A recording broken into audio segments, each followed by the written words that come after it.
Hello friends, half cup વટાણા જે આ રીતના થોડા પીળા આવે તે વટાણા લીધા છે. તેને 5 કલાક માટે પલાળી દેવાના. ત્યાર પછી કુકરની અંદર એડ કરી દેવાના અને તેની સાથે આપણે 2.5 કપ જેટલું પાણી એડ કરી દઈશું બાફવા માટે. અને નાનો ટુકડો તજનો એડ કરી દેવાનો અને તેની સાથે જ અહીંયા 1/4 ટીસ્પૂન હળદર એડ કરી દેવાની. સ્વાદ પ્રમાણે મીઠું અને વટાણા એકદમ સરસ રીતે બફાઈ જાય અને એકદમ સોફ્ટ થઈ જાય એટલા માટે 1 પિંચ જેટલો સોડા એડ કરી દેવાનો. ત્યાર પછી કુકરનું ઢાંકણ બંધ કરી અને તેને બાફી લેવાના. અને અહીંયા 5 નંગ જેટલા બટાકા તમે જોઈ શકો છો કે મીડિયમ સાઈઝના 5 બટાકા બાફીને લઈ લેવાના. તમે તેને હાથેથી ક્રશ કરી શકો છો કે પછી છીણીથી છીણી પણ શકો છો. અને અહીંયા 1 ઇંચ આદુનો ટુકડો આ રીતે આપણે છીણીને એડ કરી દઈશું. અને બટાકાને તમારે 4 કલાક પહેલા બાફી અને ઠંડા કરી દેવાના. ત્યાર પછી અહીંયા 1 લીલા મરચાના ટુકડા, 1 ટીસ્પૂન લાલ મરચું, 1 ટીસ્પૂન કાળા મરીનો પાવડર,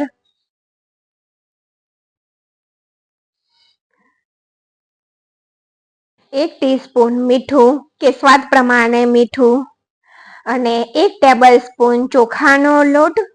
અહીંયા આલુ ટિક્કી એકદમ કુરકુરી તૈયાર થાય ને એટલા માટે આપણે 1 ટેબલ સ્પૂન ચોખાનો લોટ એડ કરવાનો અને 2 ટેબલ સ્પૂન કોર્નફ્લાવર એડ કરી દેવાનો.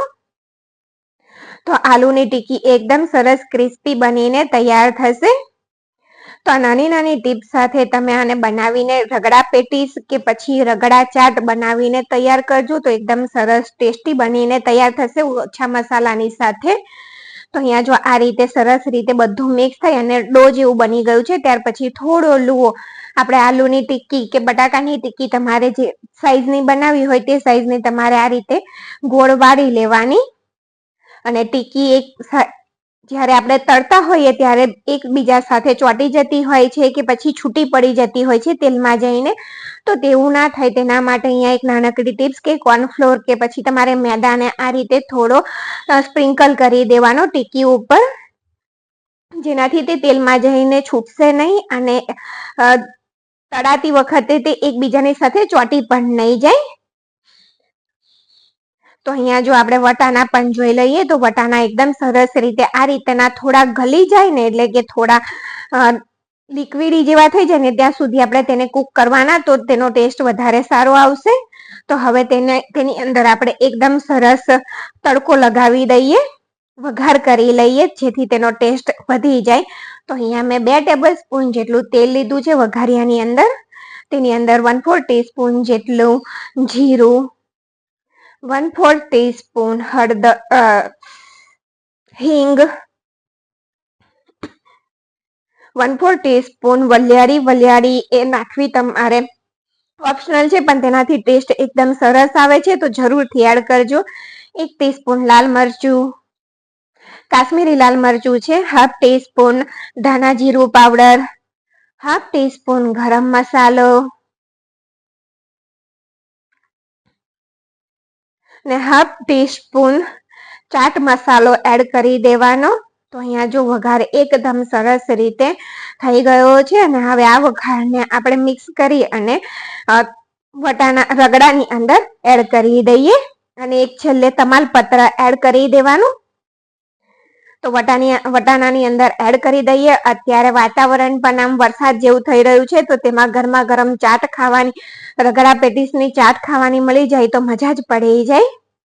તો અહીંયા જો વઘાર એડ કરી દીધો અને તે જ વઘારિયામાં થોડુંક 1 ઘૂંટડા જેટલું પાણી એડ કરી તેને પણ એડ કરી દીધો. અને અહીંયા રગડો તમારે કેટલો જાડો અને પાતળો જોઈએ છે તે રીતે તમારે પાણી એડ કરવાનું. અહીંયા મેં 1/2 કપ જેટલું પાણી એડ કર્યું છે. અને રગડા ચાટ કે રગડા પેટીસની રેસીપી ગમે ને તો ચેનલને લાઈક, શેર અને સબસ્ક્રાઈબ જરૂરથી કરજો. તો હવે એને ઉકળવા દઈએ અને છેલ્લે આપણે થોડીક હળદર એડ કરી દઈશું તેની અંદર. અને વિડીયો ગમે તો ફરીથી ચેનલને લાઈક, શેર અને સબસ્ક્રાઈબ કરજો. અને પાણી એડ કર્યું તેના ભાગનું અહીંયા આપણે મીઠું એડ કરવાનું. ત્યાર પછી અહીંયા આપણે બીજી બાજુ ટીકીને શેકાવા માટે રાખી દેવાની. અહીંયા આપણે શેકાવાની એટલે કે સેલો ફ્રાય કરીએ છીએ આપણે. તો પેનની અંદર મેં થોડુંક તેલ રેડી દીધું છે અને તેની અંદર આ રીતે આપણે ટીકી ગોઠવી દઈશું. જો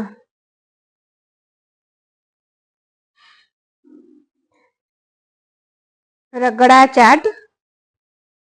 તો બધી ટીકી તે રીતે ગોઠવાઈ જાય ત્યાર પછી આપણે અહીંયા બીજી બાજુ જોઈ લઈએ તો આપણો રગડો પણ એકદમ સરસ રીતે ઉકળી ગયો છે અને ટીકીને ધીરા તાપે આપણે ગોલ્ડન કલરની થાય ને ત્યાં સુધી થવા દેવાની છે અહીંયા. એટલે જો તમે જોઈ શકો છો કે રગડો થઈ ગયો છે તો હવે ગેસ બંધ કરી દઈએ અને ટીકી નીચેથી તળાય થોડી એટલે આપણે આ રીતે તેને પલટાવી દેવાની છે. ગોલ્ડન કલરની આ રીતની કરવાની છે અને તમે જોઈ શકો છો એકે ટીકી એકબીજાની સાથે બિલકુલ ચોટી નથી કે તે છૂટી પણ નથી પડી. એટલે કોર્નફ્લોર કે મેદો થોડો સ્પ્રિંકલ કરી દેવાનો. તો ગરમા ગરમ ટીકીની સાથે ગરમા ગરમ રગડો આપણે સર્વ કરી દઈએ.